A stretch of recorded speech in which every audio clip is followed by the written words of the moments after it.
There's a manatee, check that out. You can just kind of see the silk. Yeah, there's a good shot of him. That's so funny. Welcome to Florida. All right, guys. We are absolutely killing the bass here on the Wacola River here in North Florida. Look at this. Look at that. Well, actually, no. These are huskies. Dude, look at that. Look at that fish. Look at this. Ready? Get that fish. Oh, dude. These are big fish for up here. I mean, this is a small coastal tidal river. And what are we catching them on? We are catching them on Nico rig, angling AI worms. These, Happy Jack made. As y'all know, Happy Jack just started his own bait lab. That's one of Josh's molds right there. 1/32 weight in the end of it. Yeah. Super glue and you're good to go. A nail weight Nico rigging. Look at this place. This is where they filmed the movie Creature from the Black Lagoon. And we're catching these huskies. Look how worn out this Nico rig is. Oh. All right, hold on. You're on camera, so it's time to shine. He's been swimming the AI Phantom around, getting bit in this little cove back in here.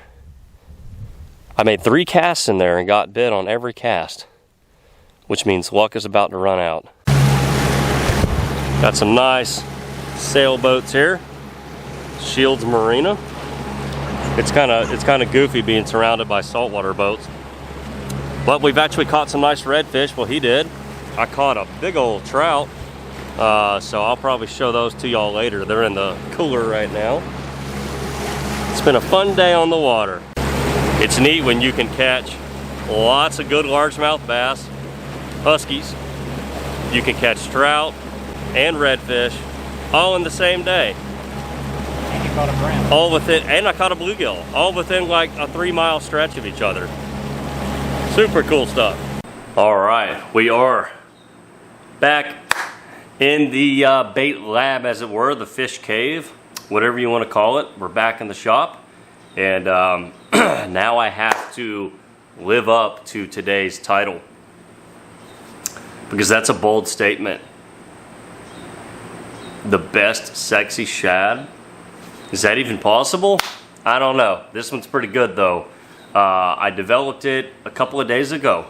And you know, anyone who sees sexy shad, it's sort of a grayish blue, you know, top, you know, a bright chartreuse or yellow line, you know, a black kill dot. It's a wonderful shad pattern. It's a universal fish catching pattern. And the key for me was to not put any blue pigment in it at all. So it was actually a complete accident when I came up with this. I was actually looking at a picture of a threadfin shad that somebody posted from Lake Guntersville, and I was like, "Oh, that's a beautiful looking shad." So I tried to match it, and I actually got really close. But when I pulled it out of the mold for the first time, I said, "That's the best sexy shad I ever done." And before we get started here, a little sponsor plug. We're going to be using Dead On Plastics, of course, for the plastic. And we're going to be pouring the 5-inch swim bait mold from AI Molds. And what that allows me to do is get away with a softer durometer of plastic. So we're actually going to be going with the Dead On Plastic swim bait blend, which I can get a super clear belly. The swim bait blend just being a softer durometer, there's less resin in it, so it cooks crystal clear. I mean, it almost looks like you're pouring water into the molds, and that allows me to get a really, really neat effect. So here's our setup. We have the 5 inchers laid open because we need to pour in the black dots.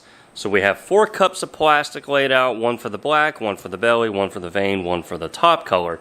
And as you can see over here, there is no blue pigment. The secret that I'll show you today, for me at least, to just get this particular shade of blue that I think works perfect for this color, was to actually mix black, emerald green, but then some blue highlight. That combination somehow gave me the, I'll just say it, the sexiest blue ever, which is perfect for sexy shad. So this is the entire recipe right here.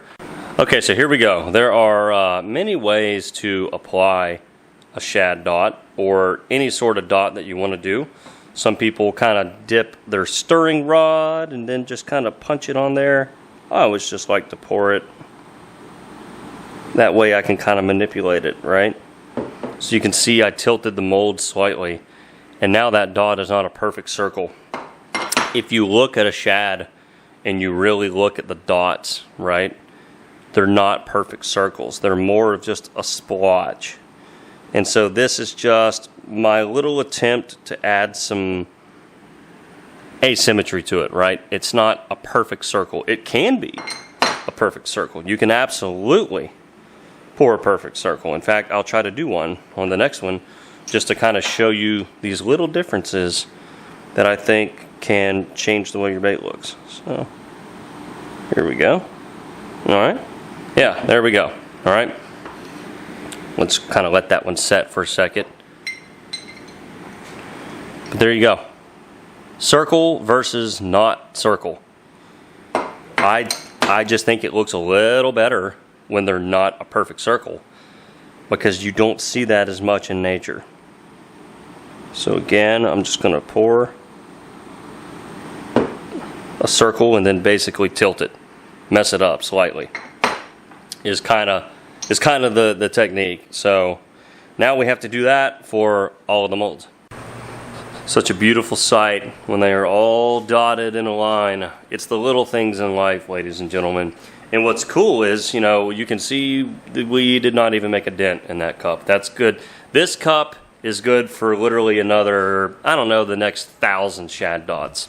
So until we overheat it and it finally scorches, we'll be getting a lot more shad dots out of that. Alright, so obviously heat is one of the most important things when pouring in aluminum. And you know, for anyone who might be watching this video who is new to some of these concepts, I have an entire video dedicated to this. And the title is How to Use Temperature to Make Better Baits. I believe that's the exact title. But I go into depth about why I'm using heat, how I do it, what my methodology is, and what I think you need to do to have the most success. But with that said, we have now turned on the hot plate. You can see I only set it to just about 200 or less. And what that allows me to do is have a little bit extra time to prepare my plastic, and I don't feel rushed.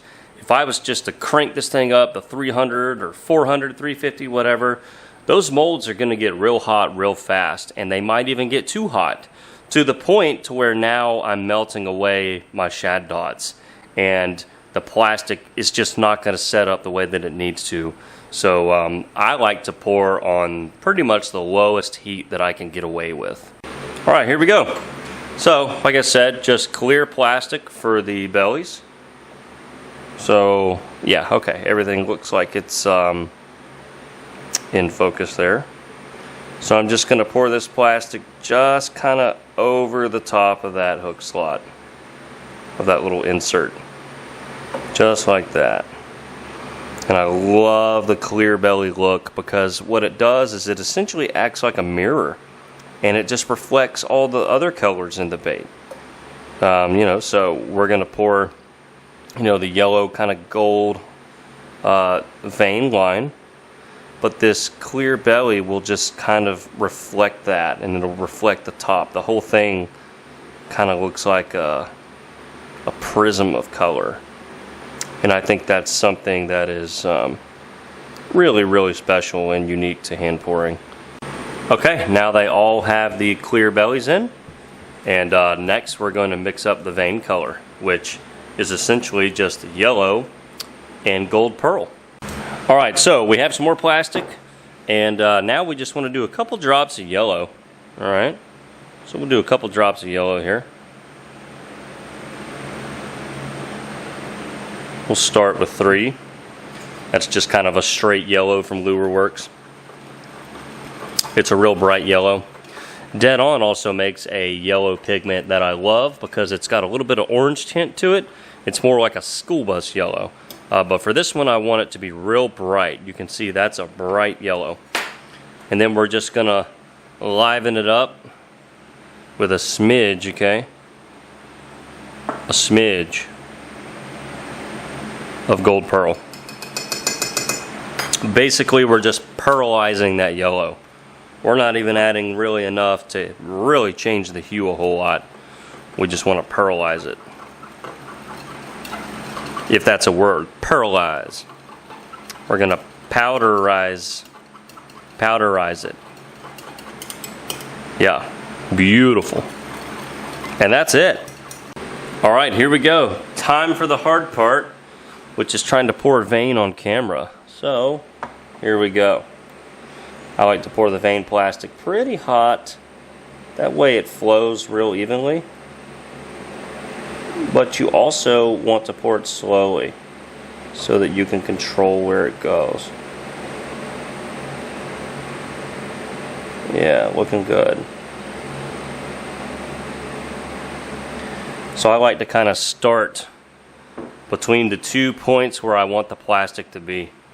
I want it to go into the tail, beyond the belly, but I want it to stop right there at that eye socket. You see how the yellow kind of stops right there where that little eye socket insert is. And you know, it's such a feel thing, and it really only comes from practice. And this is where I still screw up pours, is getting in a hurry, or I'm just having an off day, and you know, I pour the plastic too far down the tail or too far up into the nose. So again, like any of this stuff, it really pays it forward to just go slow. Just don't get in a hurry. That's it. That's the key. Practice and don't be in a hurry. And those little black shad dots that stick out, they do kind of alter the way that your plastic flows. It's actually a lot easier to control and pour the veins where you want to in the head portion without that dot sticking out. But I love the dot. Without the dot, it's just not complete. Alright, you can see we actually got them very even, extremely well aligned on both ends of the mold.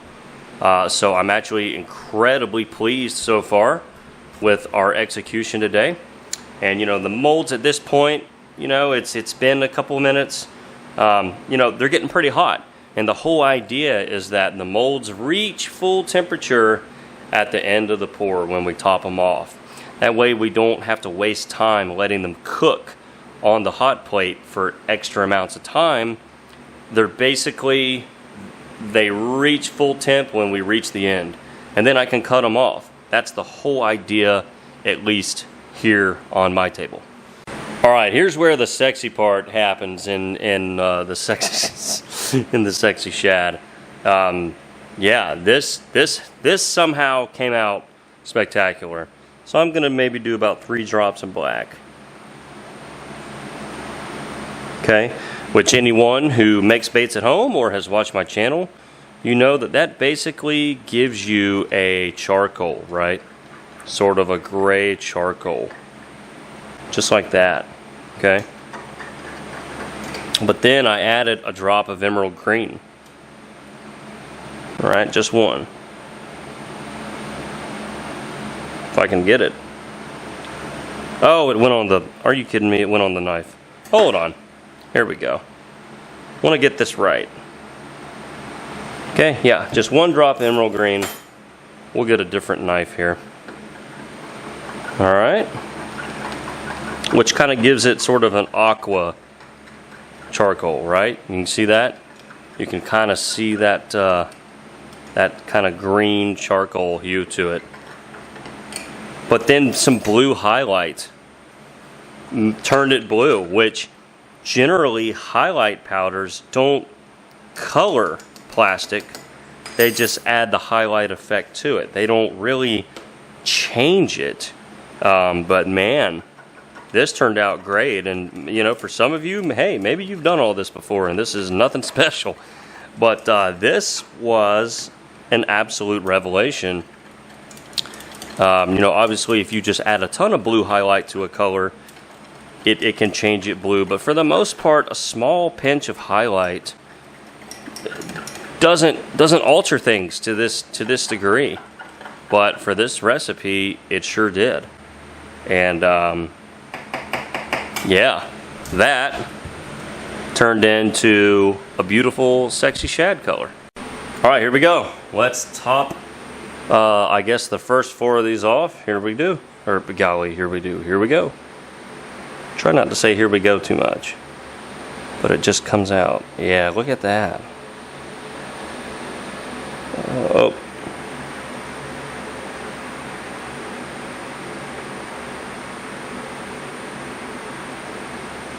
And that's like such a pretty shade of blue now, but it really just has black and green and blue highlight. That emerald green really sets it off. I don't know. I'm super excited about this. I'm excited about it enough that I said I want to film a whole video dedicated to it. Then I can show you some jerk baits that I did with the same recipe. The Angling AI jerk bait. Because of course you can take this color and use it in any mold you want, right? You could do this with triple injection even. It doesn't have to be hand pouring. You can do this in anything that you want. And man, does it make a fine sexy shad. There it is, y'all. Okay, there it is. Those are now done, and we just turned off the hot plate and unplugged it. And here's a little test that I use to determine if I got my saturations right. One thing that I'm always trying to avoid in my hand pouring, particularly with swim baits, is oversaturating, making things too opaque. See how you can still see the hint of the black shad dots poured in there? That lets me know all the colors are going to play off each other well because they're see-through enough that there's light refraction. I can even tell that there's a yellow vein in there. So I think these are going to come out really good. So if these turn out well, which they are cooling off right there. So if these turn out well, I'm thinking about putting some really good Jetson eyes on them. So I'm thinking maybe this one right here, which this is mackerel. And it's a really sharp looking eye. It's a directional pupil, and you can see it has a little bit of sort of a chartreuse yellow to it. I'm gonna see if I can get like a close up. It's so hard to get these. They're just so shiny. It's hard for the camera to pick them up. So I'm thinking about maybe this mackerel or another really cool eye. These are all 8mm. This one down here, this one's called Martini. You can see it's just a more straight silver eye with a directional pupil, much like that one there. That one's called Silver Flash. That eye right there is actually called Shad, but it just doesn't, I don't think it's going to match up well. You know, we could always put a blue eye on it to complement the blue, but I'm thinking probably gonna go with this one. It's called Martini. So we have some bad news. My son, Mr. Landophilis himself, threw away my drumsticks. So I've had the same pair of drumsticks out here in the bait shop for over 3 years. Every video you've ever seen me do a drum roll in, it's been one pair of sticks. They are now gone. And I have not gotten a new pair yet. So no drum roll today. Sorry. We'll bring it back as soon as we can. Alright, we're going to slide a mold out and see what's up. I'm excited. Looking real good. This color is, you know, Sexy Shad has been something I've been working on for a long time. Oh yeah, baby. And finally got one that I'm super proud of. Check that out. And that's what I'm talking about, where you can see the shad dot on the other side. You can even see the eyeball socket. And to me, what that allows you to do is really see all the colors play off one another. For example, doesn't it kind of look like the front has a little bit of that kind of green aqua tint to it, when really this is all clear plastic. None of that has any pigment in it. From here down is clear plastic, but as you can see, it looks like it has some color in it. And to me, that is why it's so important to not oversaturate things. Got a little bit of flash around the tail that we can just kind of clean off. But yeah, there it is. The perfect sexy shad. I'm not going to change a thing. My quest for a sexy shad is now over. Yeah, so these are, you know, obviously a couple days apart. There might be a little bit of variation, but one thing that's really neat is how different molds display color differently. So, you know, the jerkbait is smaller. There's a thinner amount of the top pigment. You can see it's still that clear belly, the same vein. But you can see I hand poured the black for the eyeballs. So yeah, sexy shad, hand poured jerkbait there. That's the 4.9 inch AI mold. And yeah, as you can see, it works excellent in a jerkbait as well. Isn't that cool? You can see the eyes over the top. Yeah, so we've got a couple molds open there. We're just going to keep going. This is the exciting part of bait making, is opening up molds. This is where you get to admire your hard work if it turned out. Yeah, get a little bit of flash there.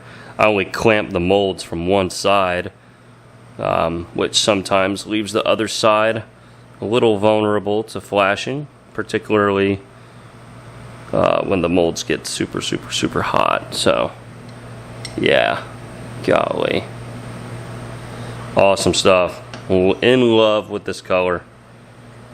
It's and I like how it sort of, if you look here where the vein really interacts with that top layer, it's got a little bit of that aqua blue, that kind of aqua green to it.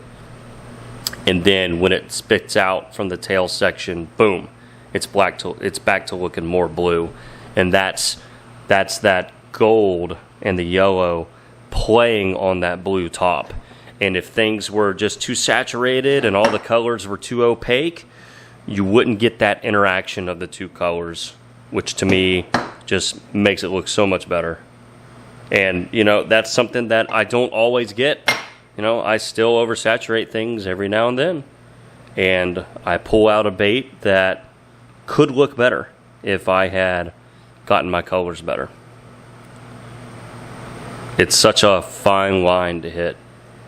Oh man. So there it is. Sexy shad. Hell yeah. I'm absolutely loving these.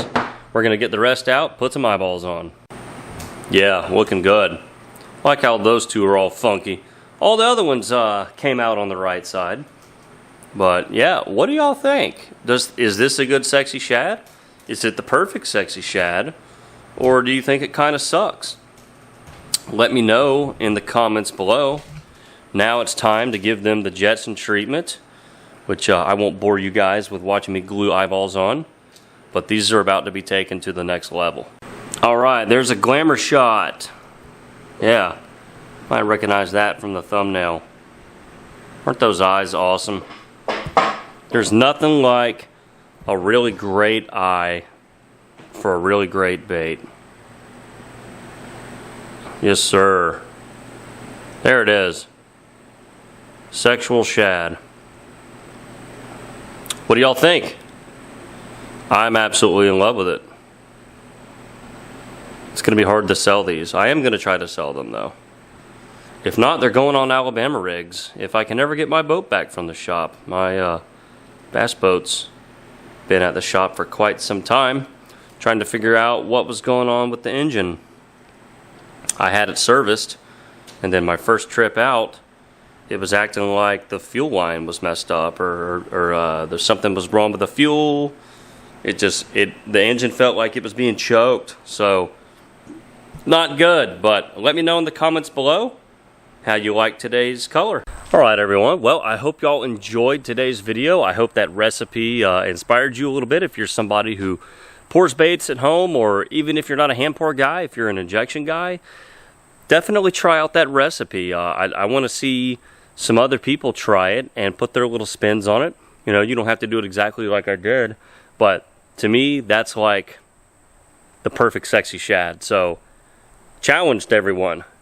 Do a better perfect sexy shad. I want to see it. It's sexy shad week, you know.